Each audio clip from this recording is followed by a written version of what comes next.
Are we late? Is something wrong? What is going on? Hello, folks. Let's, look, up there. Oh, no, that didn't work. What is going on? Do we have audio this week? Do we have video this week? And who is that?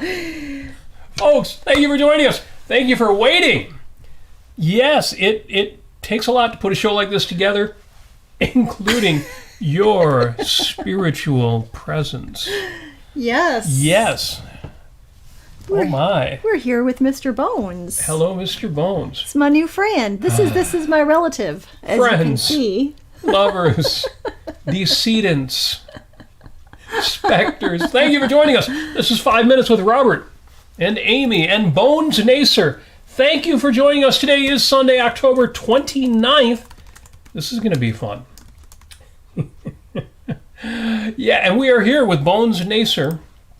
It's going to be, well, we got a lot to say today, but we'll make it quick.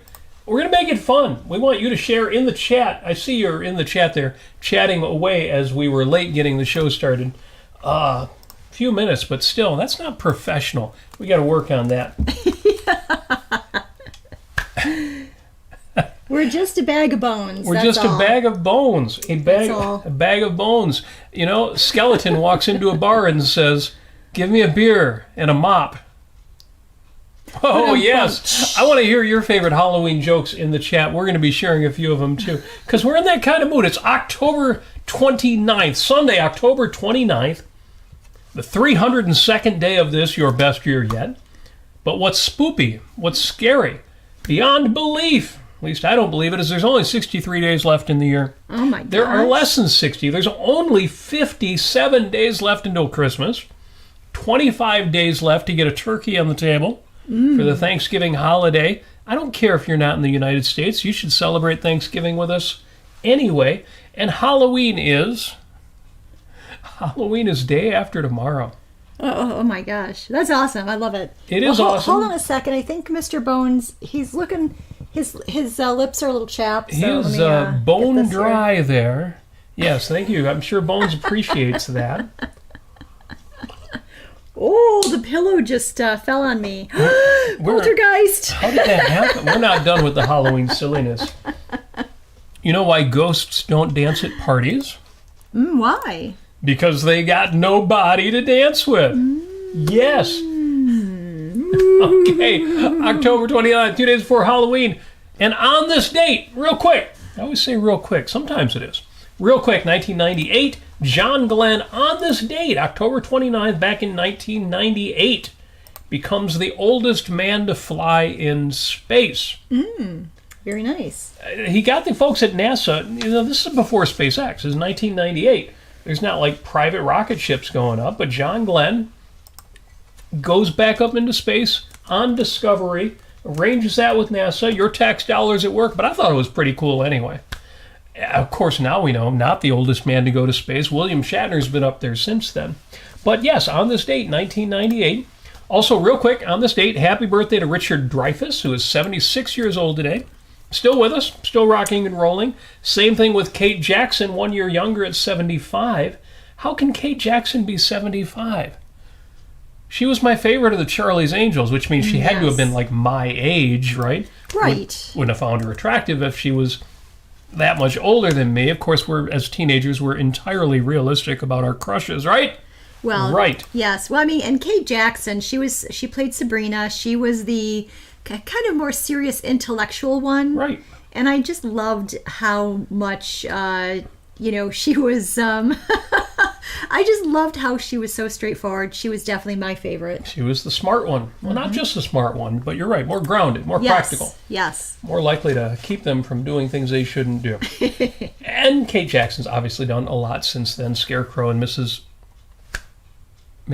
I forgot the name. Forgot the name of the show. Anyway, share with us in the chat, what's your favorite Charlie's Angel? I think we did this once before, and we got a lot of Farrah Fawcett's. Yeah. Yeah, a few Jacqueline Smith. And there's always a couple of surprises when somebody, Tanya Roberts or Cheryl Ladd, or there was a sixth one. I forget her name. I don't know. But by the way, that was Scarecrow and Mrs. King. Scarecrow and Mrs. King. Thank you.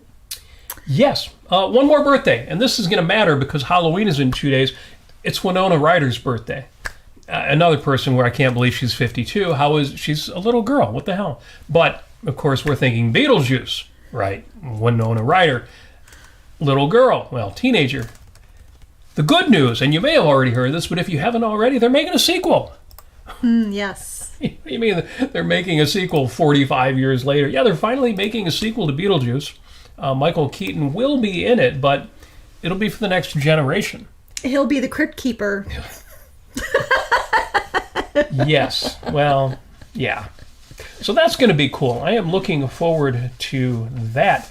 If you are watching the show Wednesday, you get to see the star of that show now be the star of the updated Beetlejuice film. So happy birthday to Winona Ryder. Very cool. And then finally, on this date, October 29th, it's Happy Internet Day. Now, why would October 29th be Internet Day? Is this another one where somebody pulled a date out of their wazoo? It's Al Gore's birthday. It must be Al Gore's Happy birthday. birthday, Al Gore. Because we joke in the United States that Al Gore did invent the internet. He invented I don't think it. he actually said he invented it. I think he said that he was responsible for it. Yes. In the context of approving funding for ARPANET, the Advanced Research Projects Agency. The ARPANET was the precursor of the internet eventually. That's the direction that went. Whichever way. I love picking on Al Gore. I love the fact that, for example, he was never president of the United States. This is true. For all the damage that he's done with his Al Gore rhythms, his anti-technology environmentalism, Algorithm. he never got to be Preezy McSweezy, so that's cool. That's the best thing about Al Gore. Well, his wife, she was... Piece of work. Well, yeah. she was queen of the PMRC. The PMRC, the Parents Music Resource Council. In other words, you look at those labels on record albums. Well, it's interesting that they're selling record albums again. If it had been 15 years earlier, I would have been tech savvy enough to say CDs. But does anybody buy CDs anymore? Now it's all record albums or digital. Anyway, you're right. PMRC, Tipper Gore. And you would think, wait, isn't she a lefty, a liberal? Weren't they for free speech back then? But it tells you how much you know. No, she started the Parents Music Resource Council to put those labels on the record albums to let the little kiddies know this album's got bad words on it. This is the one you want. So, absolutely good that the kids got to know which albums had the juicy stuff on them so they didn't waste their allowance money on records that didn't even have any dirty words on them. That's no fun. But yeah, Internet Day, October 29th. The reason it's Internet Day is this is the date that the first message was sent over the network, over ARPANET.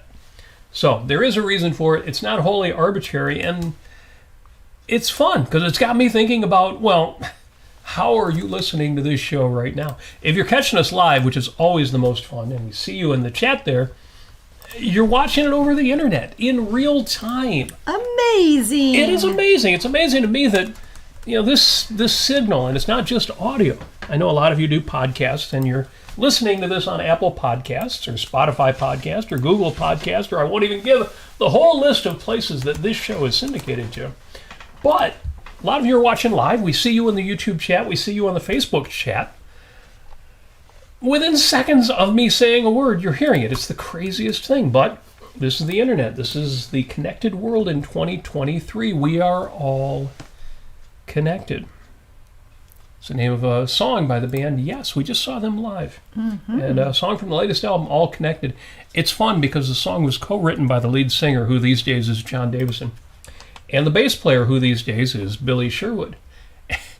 And it was originally two different songs, and John Davison wrote it as, we're all connected in this beautiful way where our values overlap, and it's spiritual, and we relate to each other and around the world, and it's a beautiful thing.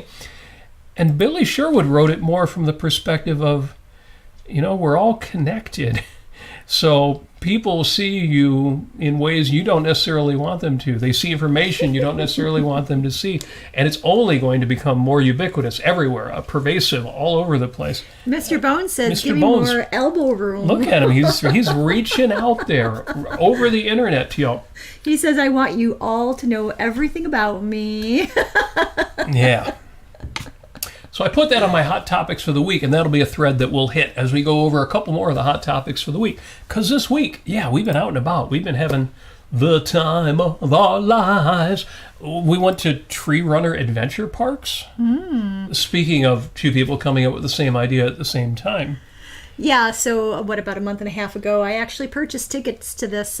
It's an obstacle course in trees. So you get to actually have a... what do you call them? Harness. A harness on you, and you have to have these series of clips and things like that are very complex and will drive you a little nutty the first time you do it. But imagine a harness that keeps you from falling out of the trees onto the ground. Yes. But it's a little bit unnerving at first, but we got the hang of it, and we did a full hour and a half of... Couple hours, yeah. We ended up doing several of the courses. Yep. And just imagine a combination of an obstacle course and a series of zip lines. If you know what a zip line is, where you go down a cable using a trolley, a pulley, and land at the other end of the cable. Coolest thing. And the funny thing is, I had made a note of this. I think I read about it in a newspaper article, and I saved it as a favorite on my computer so that, Amy and I should do that someday. Well, Amy actually went ahead and made it happen. She didn't know that I had it in mind. So that was cool. Pictures of that on my Facebook wall, facebook.com/Robert Nasir. It's just another indication of how much Robert and I we just think so much alike. We're all connected. We are synchronicity.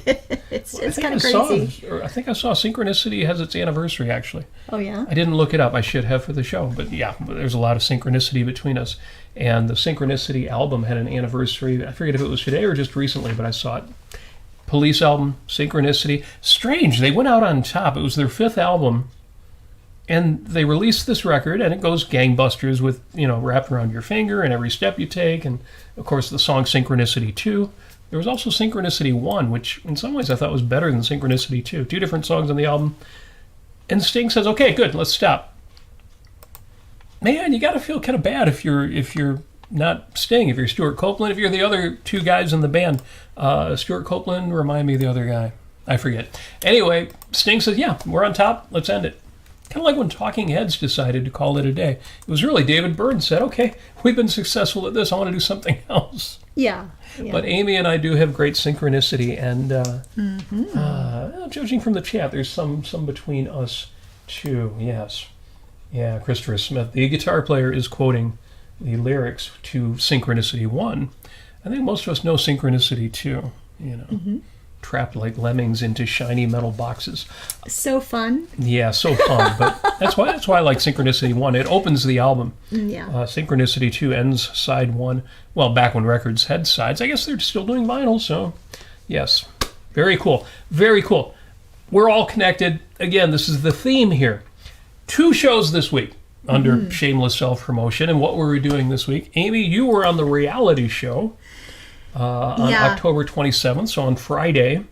They titled it The Democracy Delusion, but you really took it in a very Amy direction. Well, we were talking about the idea of winning hearts and minds, and, you need to spread democracy around the world, and what is democracy, and we all know, a lot of folks understand that democracy in itself doesn't have any philosophical or sound political ideas backing it. It's just, it could be mob rule, or it could be backed by, say, a constitutional republic, with principles such as individual rights and limited government that actually make it work in a way where people are not killing each other. Isn't that great? Sorry, Mr. Bones, I didn't mean to offend you. I don't know who killed Mr. Bones, but it wasn't us. So anyway, I came up with a formulation of basically, if you, I kind of got a little bit silly with it, but it was sad and silly at the same time. It's like if you give Hamas or any of these radical death worshipping Islamists, if you give them a teddy bear, they'll end up sticking a bomb in it and giving it to a Jewish child.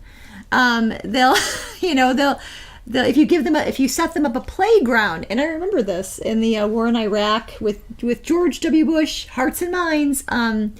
They ended up building playgrounds in Iraq, and I don't exactly know what happened with them. I don't know if they were just demolished or they fell into ruin. But you do that, you're going to have Hamas hanging, gay people on the swing sets.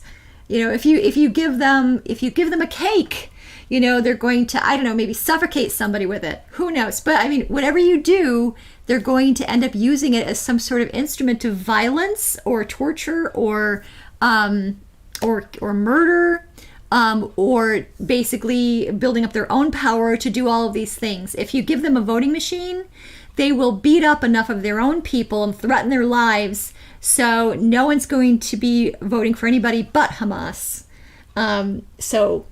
Anyway, that illustrates the point, I thought. Yeah, it did it well, and that's good because let's get you down a little cooler there. I know. Come on, control yourself, Mr. Bones. I shouldn't be silly when you're talking about serious things. You made the point. I know exactly. What you can expect there, and to any of my friends, family, anybody else who is still not sure what to think about the war in the Middle East right now, the October 7th war. And especially anybody who thinks that there's a disproportionality in the response. Proportionality is not a valid concept in this case, but let me ask you, even if you are sympathetic to the people in Gaza, what did you think was going to happen if Hamas did what they did? And if you don't know everything that they did, the information is out there. It's too gory for me to describe on a fun and friendly show like this. Yeah. But what did you think was going to happen if you start a war? A war. Do you understand what a war is? So, and part two, and that's all I'm going to say, is part one is, what do you think war is? You start a war, what you get is war. And part two is, well, how do you end this? How do you stop it? Everybody wants this to end. They want a ceasefire. They want the carnage and the bloodshed to end. It's easy. How do you end a war? One side wins because the other side gives in. This war could end, boom, today, and just end. All Hamas would need to do is declare, you win, we lose, we're giving ourselves up, and you can take over responsibility for the Gaza Strip. Now, I know people will say, well, that's not realistic. That's not going to happen. Maybe, maybe not. The point is, there is nothing that Israel can do except respond to this attack as a war. Hamas, on the other hand, or the Gazan people rebelling against Hamas, could end the war like that. They can end it any time they want. And they've got the ear of the whole world. I know people are saying, well, but if they end the war, they'll continue to be mistreated. They've got the ear of the whole world. They've got an almost unbelievable number of sympathetic, not just college students and kids protesting, but leadership around the world. They could end the war today, have access to the ears of the world, get at least reasonable accommodation given everything, and they don't want it. They do not want it because their goal is not to achieve the welfare of the Palestinian people. The Gazan people. I shouldn't even say Palestinian. Sorry, that nation is gone. It's been gone for 70 years. They could have that result. They don't want it. They do not want the Gazan people to live. They want the people of Israel to die. Sorry, didn't mean to get that much into politics, but Amy, you said it so well on Friday. I had to give my two principle distillation there. I mean, I'm starting to make jokes in my head about Hamas and everything. It's gotten to that point. It's like, it's just like, It's just so obvious. When the perception is that they are victims, they're the victims. Hamas or the Palestinian people?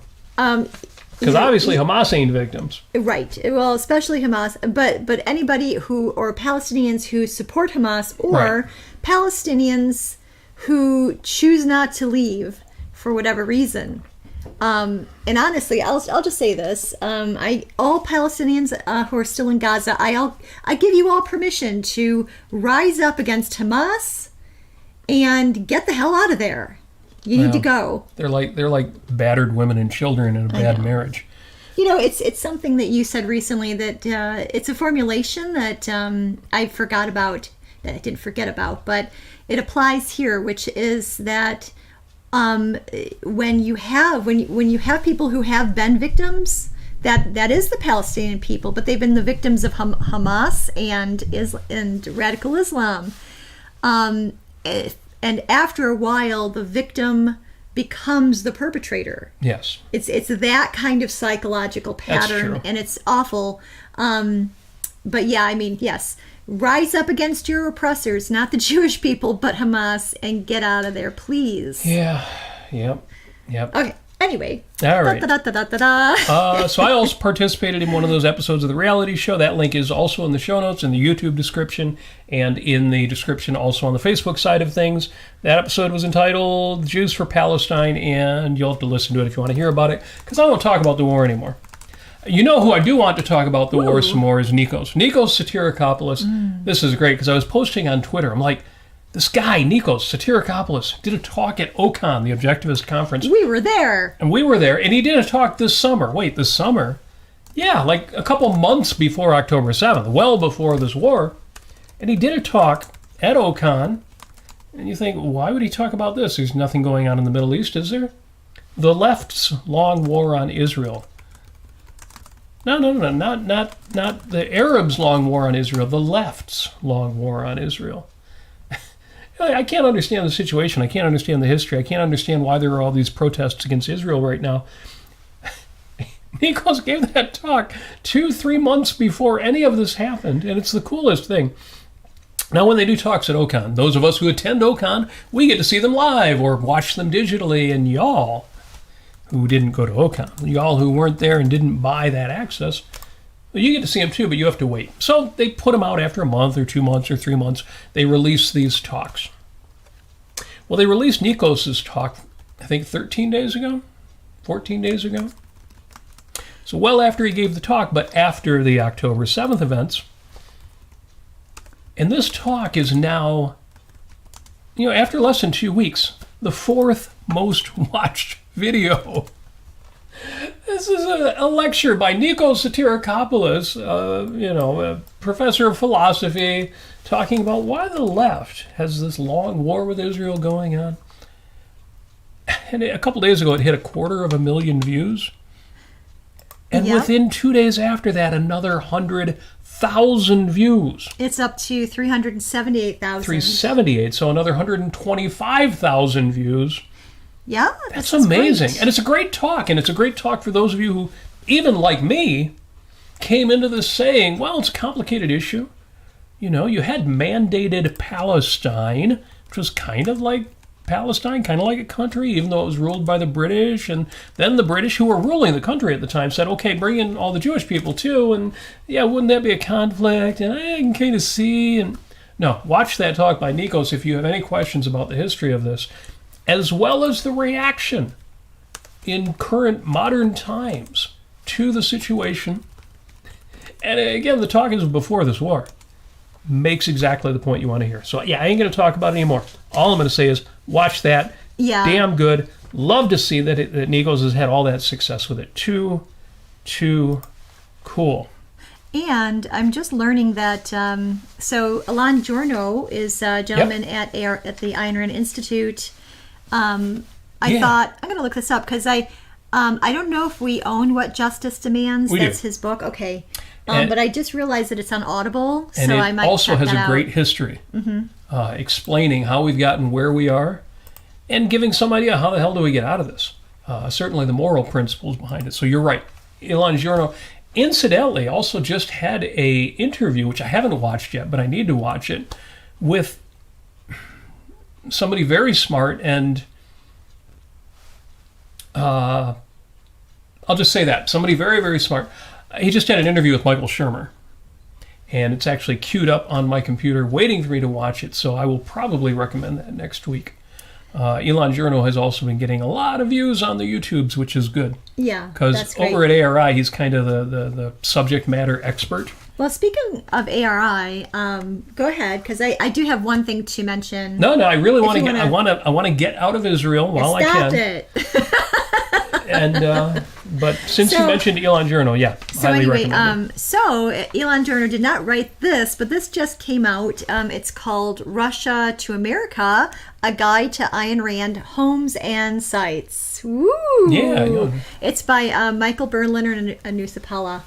Look at that. Ooh. Yes, we've got the Dead Tree edition, not just the Kindle version. It's and you want the Dead Tree edition because don't call it Dead Tree. You want the paper edition because it's got photographs and in color. You just turned to the graves. Oh yeah, I kind of started in the wrong place. But it is a Halloween color episode. And kind of semi-glossy too. These are really nice reproductions.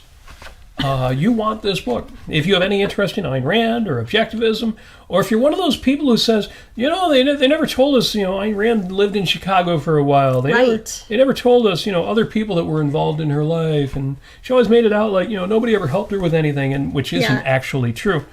This is a great book for that. This reminds me of the fact that Ayn Rand, she knew four languages, so Russian, German, French, and English. And I think that I don't know if she actually lived in France. That's one thing I have to figure out. I don't think she did, but I know she lived for a time, or at least short time, in Germany, or stayed there or for visit for a week or two. Yeah, actually, I think German was the one language she could speak, but she couldn't write in. Okay, gotcha.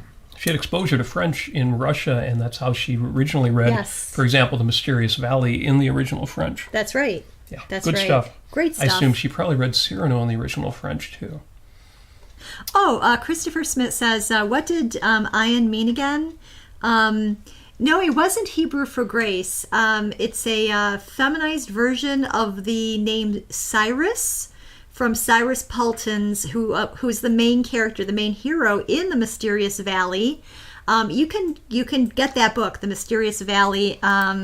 I forget who wrote it. Yeah, the most credible explanations I've heard are that, it was a form of another name that she liked, and not for its meaning, but just for the sound of the name. She liked the name. Yeah, she liked the sound. Yeah, she liked the sound of the name. Yeah, I know it has different meanings depending on how you interpret it, but I don't think that was actually the case. Yeah. But I may be wrong. I'm just going on what I know. And this Mysterious Valley, The Mysterious Valley, it's called, by Maurice Champagne. It's a really cool book. Yes. I believe her last name is not from Remington Rand typewriter, FYI. No. She actually, before she even had any exposure to that kind of typewriter, she picked her name before then. I have my own theory about her last name. But we'll talk about that later on another show. Yeah, well, I mean, we know that she liked last names, single syllable, hard consonants at the end. Yes. Rand, Rourke, Galt.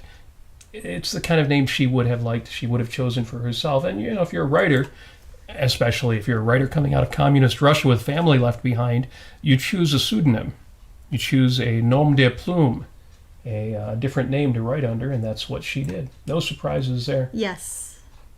So I'm just reading some of the great comments going back to the music discussion. But, yes, absolutely. Now, it's Internet Day, and it's got me thinking about the Internet and the way in which it's affecting our lives. The reason it came up in the context of the war is that the Israelis shut off the Internet in Gaza. What do you mean, the Israelis?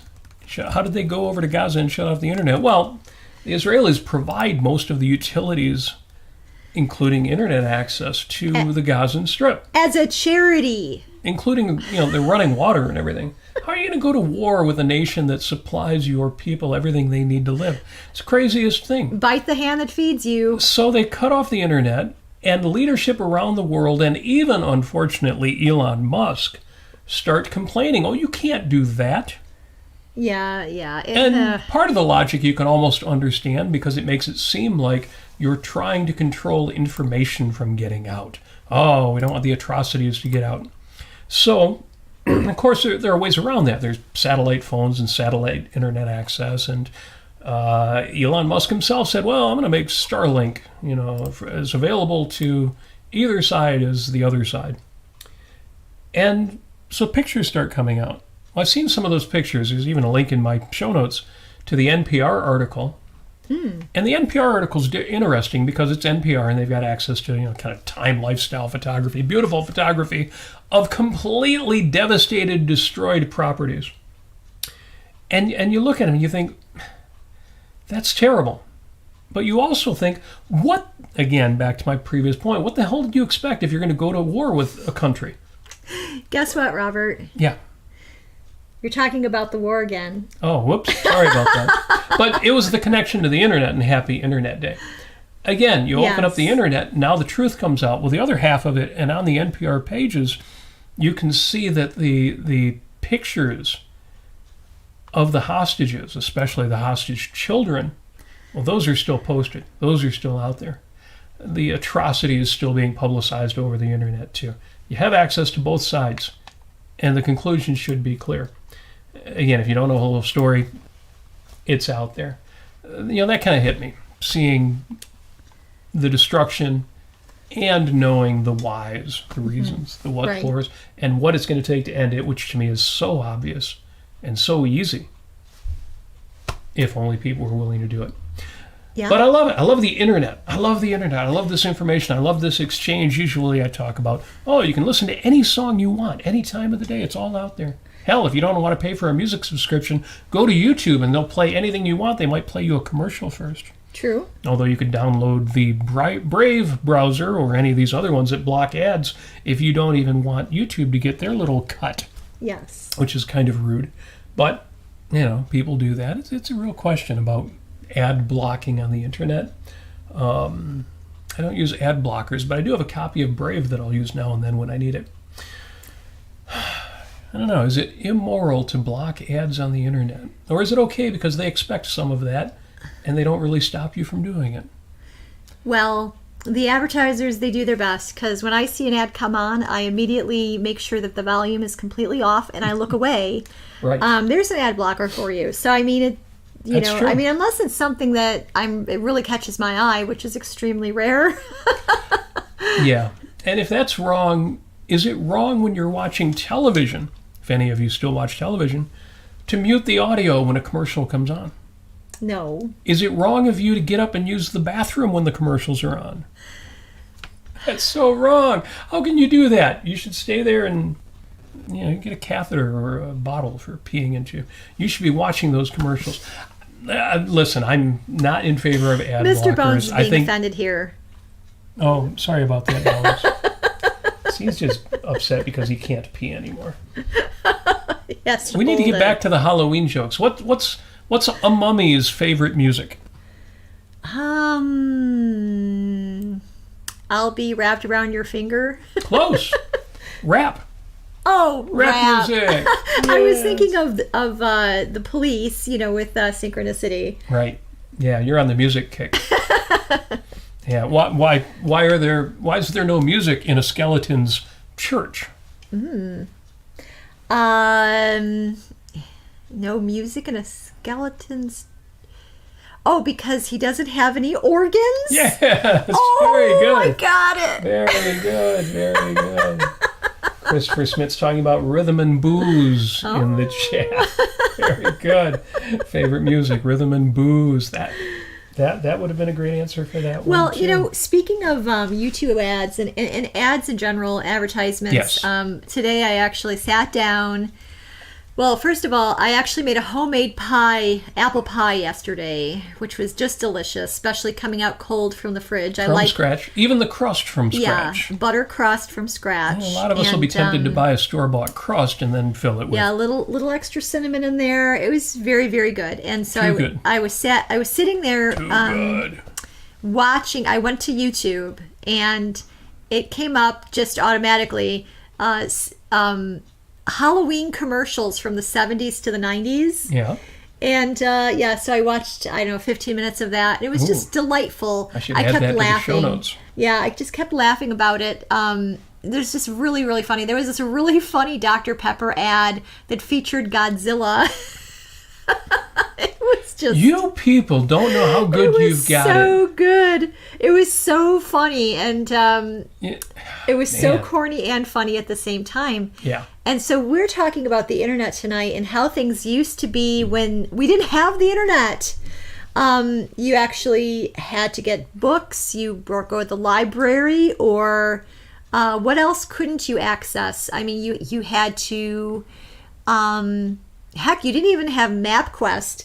You couldn't even print it out on your inkjet printer what your maps were.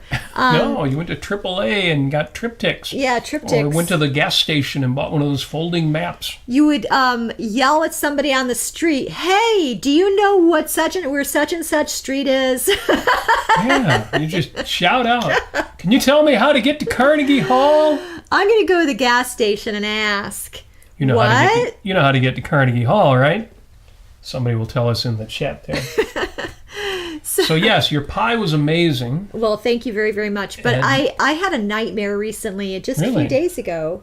And my nightmare was, it was kind of like being in the 80s, but and it was one of these lucid dreams that you have in the morning, and you kind of have a coherent thought process while you're dreaming it. But it feels so real, and there's so many emotions going on because it's not a deep sleep. Anyway, tell me if this is your experience too in the morning when you have weird dreams. So I woke to the same time period, 2023. Well, that's a nightmare right there that you were woke. Stop. And so I wake up in the same day, or the next day I wake up and there is no internet. So it's like present day, but without internet, without cell phones. There was no DARPA. There was no, there was nothing. Nobody caught on to... Al Gore never invented the internet. Al Gore just, he never initiated that program and created it. So, and I woke up, I'm like, I don't have a phone. I mean, I have a landline, right? Yeah. You walk over to the phone on the wall and dial it and untangle the cord if you try to walk more than a foot away from it. And I think then, I don't know, I went out and I tried to get a hold of somebody, and there was a payphone, and I thought to myself, I don't remember the numbers. I have change. I can't remember the numbers. That's one of the things that I think surprised people, not just cell phones and what they did, but does anybody remember anybody? You remember your own phone number? Well, I guess you could ask that now and then. Do you remember anybody's phone number besides your own? Yeah, I know a few, but no, it's all on my phone. And I kept thinking to myself, there is no internet. I don't have a phone. I can't look this up. I don't know what to do. I mean, I don't even think I know my daughter's phone number. Yeah. I don't know any phone numbers other than my own. So anyway, it was a real nightmare. And I thought, my gosh, am I going to have to hitchhike somewhere? How will we survive? Apollo Zeus knows the answer, by the way. How do you get to Carnegie Hall? That's good. Good to see that in the chat. Very nice. Yes. Practice. Those old jokes that, unfortunately, some people still know the answers. And speaking of delicious homemade apple pie with a butter crust, yes. Today I made a pumpkin spice brown butter bourbon bundt cake. Okay. Okay, I'm going to say it again. Pumpkin spice brown butter bourbon bundt cake. Well, not only that, but you've got the world's greatest bundt dish. Yes, it's a this Williams piece of bakeware is unbelievable. It's like an artwork bundt. If the cake comes out of this intact, folks, you're not going to believe it. Yeah, I'm sure crossed. You have to post pictures of this cake at Facebook.com/Amy Nasir. And it's a very complex recipe, but you know what? I got it online. Whoa! I didn't get it from a recipe book from the library. No. Now, unsigned 32-bit individualist, the man will be helping us with Halloween Day after tomorrow. Yes. Found that he had to fall back on the old technology. Folks, we went to a corn maze this weekend and a pumpkin patch and all sorts of good fall Halloween time fun. And yeah, we saw some kids running around with walkie-talkies. And those modern ones that work really well, not like the cheap 4-transistor version where it could kind of sort of work when we were kids, but no, the good ones, these digital things. And we were thinking, when was the last time we have them, but when was the last time we used walkie-talkies? Well, once you have a cell phone. Yeah. Yeah, that seems kind of obsolete, but we used to. Yeah, we used to have fun with walkie-talkies. It was kind of wild seeing kids running around. We had a friend's trip. We go up north or whatever, and 2 cars. One car would have one walkie-talkie, the other one would have, and you'd have a whole 2-mile radius with this walkie-talkie. It was really advanced. Yeah, they were really only good for about a half a mile, maybe a mile. Right. But yeah, absolutely. So anyway, Unsigned here in the chat is saying, I was in Iowa last month and found both my Garmin GPS and my paper map essential. What? He says phone internet was down. The Garmin was for ear scale. Near scale. Near scale, and the paper was for distance scale. So yeah, it's interesting. I still have a GPS. Actually, both of the cars still have GPSs in them, and yet. And I don't think you ever use that. I never. If you got the magnet mount for the iPhone, you stick it on the dashboard, let it do all the work. It's so nice. But you're right. At some point, you don't have a cell signal. You fall back. Fall back on what works. And I realize how much more I can get done in a day with all the tools that I have on my phone. Yes. It's amazing. It's amazing. So it is Internet Day. Now, there was a time after the internet became really, really, really, really popular around 2002 to 2005, a lot of people didn't know what to do with this new technology, and they stayed glued to it all day. They got a little too much internet time in. So I am going to share with you right now, to wrap this up, or at least to keep it moving, my top 5 tips for getting more out of your time online. And top 5 tips for wasting less time on the internet. So if any of you are kind of cell phone addicted or internet addicted, or you just want a few ideas that might be useful for you, real quick. Top 5 tips for getting more from your time online. Number 1, be purposeful and explicit. Know what you're doing and why you're doing it. Hasn't Robert already given this advice before? Yes, I have, about everything in life, but especially if you're staring at your phone. Interrupt yourself every now and then and say, what am I doing and why am I doing it? What do I want from this? Number 2, say no to distractions, or at least only if. When you are shopping, for example, if you're on Amazon.com or wherever, Williams-Sonoma, wherever you like to shop online, limit yourself to one rabbit hole at a time. I'm going to go in there, I'm going to get that thing I'm looking for. If I see something that distracts me, okay, maybe once, and that's it. And just say no after that. Number 3, if you read the news online, if you do news on the internet, use aggregators. Use Google News, for example, or any of the services that will give you a bunch of headlines. Apple News subscription is good for that too. Before clicking a headline for more details, ask yourself, why am I interested in this story? And what is its value, its information or action or even entertainment value to me? I think I got a little too hung up in the recent murders in Maine. And, all I need is the headline for that one. It's a very sad story. If it's trivial or zero value to you, just let it go. Number 4, real quick, give yourself a deadline. Browse like you're on the job, especially if you actually are. Time is finite. And number 5, manage your state. Be conscious, focused, present. Self-monitor. Yeah, and what I mean by your state is, if you find yourself leaning and kind of slouching or kind of fixated, take a moment, sit up straight, shoulders back, chin up, head back, with your neck straight. Just open like your Mr. eyes a little Bones. wider, and you'll see your level of focus increase. Yeah, see, Mr. Bones always has his eyes wide open. Well, to the extent he has any eyes. So in other words, use the internet like you mean it, like you're intentional, like you're doing what you mean to be doing. I also have top 5 tips for not wasting time on the internet. And I'm not going to read those right now, but I am going to post them on my Facebook wall. I'll add them to the, no, I won't add them to the show notes. I will add them to robertnasir.com/show notes. So they will be in both locations. You can find those super valuable, super good if you're that kind of person that maybe your phone isn't always of value to you as much as it should be. Things like keep the internet in its place. Don't limit your screen time. Your phone shouldn't be, looking at your phone should not be the first thing you do in the morning. And looking at your phone should definitely not be the last thing you do at night. So, more of that online. all I wanted to say is throw a few good ones in there Yeah. because it is Internet Day. Woo! It is Internet Day. It is exactly 54 years ago on this date that first message was sent. Good time to send your mother a nice email, or if your mom's not around, send your kids. If your kids aren't around, send something to your peers. Surprise somebody. Don't break up with your boyfriend or girlfriend via text, though. That's not. Ooh, that, that's you can't good do that. advice. That is good advice. Don't do that. When I read news stories or hear from a friend, yeah, they broke up. Well, the joke used to be, you broke up with my voicemail? Well, I don't know Or if my anybody answering machine. My answering machine. Does anybody use answering? Does anybody have phone lines? Does anybody even use voicemail anymore? I can't remember that. I don't even know if my voicemail works anymore. It's all done through Messenger Yeah. on one platform or another. Yeah, well, real quick, Linda Cordair of the wonderful Cordair.com. You know, we haven't had a chance. Fine Art. We haven't had a chance to push Cordair.com as much as we usually do. We haven't been doing the Thursday shows, so if there is anybody in the chat who either has never been to Cordair, Cordair, I should say that slow because the people I'm talking to don't know it. Cordair.com.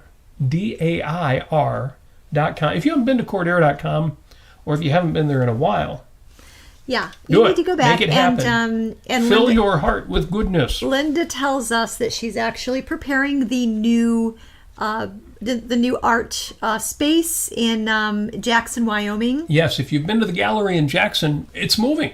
They're moving to a better location. It's Bigger going to be and a little better. closer to the action, the kind of people who are going to need to see what they're offering. Very cool. And so Linda says, why don't monsters eat ghosts? Because they taste like sheet. It tastes like sheet. But That's good. That's good. That's good. Oh, you're making Mr. Bones laugh. You're making him laugh there. Yeah.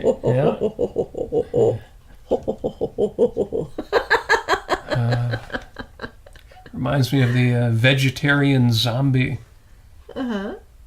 Who would walk around saying, grains. Yes. That's good, Robert. Yeah. That's, you know why you never see zombies in jail? Because they can't be taken alive. Yes. You know, we're talking about some heavy stuff. You got to get some grins in there as well. Yes. Yes.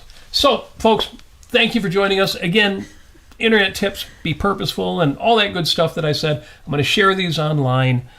It's just good to see you all on this 2 days, only 2 days until Halloween.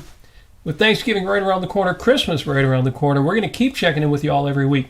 Feel free to reach out to us on the internet, that internet thing, the Al Gore net, Wow. and Just use go the to Al your- Gore rhythms. Yeah, I mean, and it's funny because we call it the internet because it's such a broad umbrella. I mean, you can access the internet anywhere. You know, back in the 90s, or make sure you look us up on Netscape, and we have a blog. Yes. And watch out for the spiders on that World Wide Web. Oh, very funny. Yes. Just ask Jeeves. Remember that? Oh, I was going to ask for movie recommendations, but Jim Ashley's already come through without me even asking. what? He says, film buff that I am, I must recommend 2 movies for people to see for Halloween. The Haunting, the 1963 original with Julie Harris and Claire Bloom. Yeah, I think we saw that. I don't know if we saw that. I know we did see Bride of Frankenstein with Colin Clive, Boris Karloff, and Elsa Lanchester. Yes, we saw that. Which It's you very have good. to see if you're ever going to watch, and I'm sure you already have, Young Frankenstein. Yes. You got to see the originals. For example, where Madeline Kahn got her hairstyle from. So, So good. so thank you good. to the author, Jim Ashley, for sharing that. Yeah. There's a lot of good stuff in the chat tonight. Yeah, I Jim haven't also- done it justice, but I know you've been watching it better. Yeah, he mentions Mysterious Valley. He said what I got from that book was the sense of life, sense of what life is really all about. Life is not about suffering, doing nothing, but dealing with problems or the hazards of existence. says health problems. Okay. It is all about living and happiness, period. The scene that most expressed that to me is the scene in which Cyrus Paulton laughs in the face of possible torture. Damn right. Yeah, there's actually, if you get this book, you'll see illustrations. And there's particular illustrations that Ayn Rand, when she was interviewed extensively when she was older, she describes this particular illustration of Cyrus Paulton's and what he looked like and what he was doing to a T, and it was pretty cool. But yeah, there's also an illustration of him in a cage with other people, and the other people are sitting dejected on the floor of the cage, and he's standing resolute, looking people in the eye, and gripping the bars. Yes, and this was a young adult's mystery story. This was not a super mature story, but if you read it, even if you're old like me, it's a great story. It's a great read. It's great fun if you can read that kind of stuff and enjoy it for what it is. But also, it's like, this is the ancestor of the great Ayn Rand heroes. You see echoes of what's to come later. So very cool. I've got to read a humorous comment from unsigned 32-bit individual just because it made me smile. We mentioned walkie-talkies. He says, well, the old walkie-talkies were good for listening to the taxi cab drivers. And then he says, sorry, young ones, a taxi cab was a car, like an Uber that had a funny light on its roof, and the car smelled of cigarette smoke. Yes. I remember when everything used to smell of cigarette smoke. I'm so glad that is not the case anymore. Oh, yeah.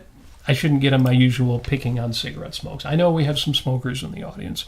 Apparently, cigarettes are still a thing with some people. Well, but I want to give a shout out to Akira in the YouTube chat, mentioning that another person, I forget who it was. I don't know if it was Megan or it was Ashley Shrugged, maybe, mentioning. I think it was Ashley. Recommending a girls show, an all ladies of objectivism show on the reality show on Ayn Rand Center UK, and yeah, I'm all for it. Absolutely. There's definitely going to be some unique perspectives and different kind of banter on there because the ladies, all of us are individuals and very intelligent. I want to see it because I think there will be a lot of difference of opinion. So I want to see Linda Cordair and Megan Ribbons, and Jax, and Jacqueline, and you, take over the show for a day. Somebody else too, but yeah. Hell, you guys could take over the show for a week, but at least for a day. That would be awesome. Yeah, Akira Felix had some great comments earlier in the show too. Yes. Reminded me, because I mentioned Stuart Copeland, he reminds me, well, Andy Summers was on Soft Machine. Andy Summers, the guitar player. And that third guy, Stong something. So yeah, thank you for that. Well, he also mentioned, because I mentioned Charlie's Angels, and folks are saying, well, Cameron Diaz and Lucy Liu, and what? Oh yeah, that's right. There were the Charlie's Angel remake, and then one after that. So more power to them. A lot of good comments in the chat. This is another one where I'm going to read the whole chat transcript all over again. But folks, nearing the top of the hour, I think we went over 5 minutes. I just want to say happy Halloween to you all. Thank you for joining us on this internet thing, this World Wide Web. And it's funny you mentioned Netscape. Have you got AOL?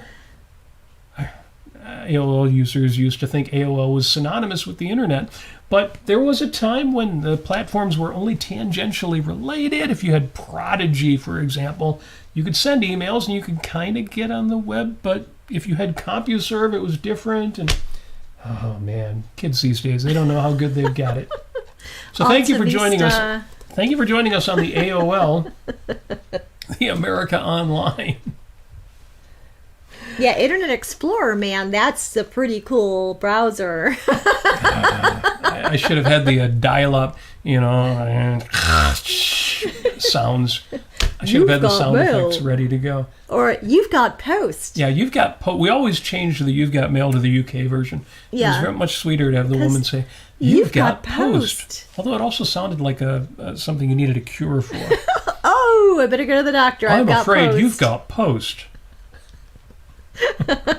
Okay, we're gonna be silly for the rest of the night, but you don't get to watch it because we're gonna wrap up and let you go. Let my people go. Yeah, Mr. Bones, he's got places to go and bones to see. Yeah, well. Yes. So, thank you for joining us. You know what to do. Oh, by the way, Akira also said earlier something truly wise, truly brilliant, super important. Oh. Akira Felix said, don't forget to click the like button. So thank you for that. Wow. Yes, don't forget to click the like button. If you are taking in the show on YouTube, if you've stuck around this long, you had to have heard something you liked. So yes, please click the like button. Give us a few likes out there and help spread the word, help spread the show. If you want to support the show, go to robertnasir.com. You'll find links to PayPal and Patreon there. Thank you to those of you who do already support the show. Oh, that captured your interest, didn't it? I see that Bones there is very interested in that. If you have suggestions for future episodes, please share them. Thank you, Jim Ashley, for your suggestions. I don't know if Bones would have been on the show without you saying that needed to happen. So, if you have any suggestions, please forward them to us. Let us know on the socials or in the chat or anywhere we are able to be reached. And we are easily able to be reached across the internet thing, that interweb, that series of pipes and tubes. Folks, you're the best. Thank you for joining us. And that's why, as always, we wish you every success that you so richly deserve. We wish you flourishing and lots of money. Lots of good candy day after tomorrow. And as always, and maybe in a little more spooky fashion than usual, we wish you love. Mwah!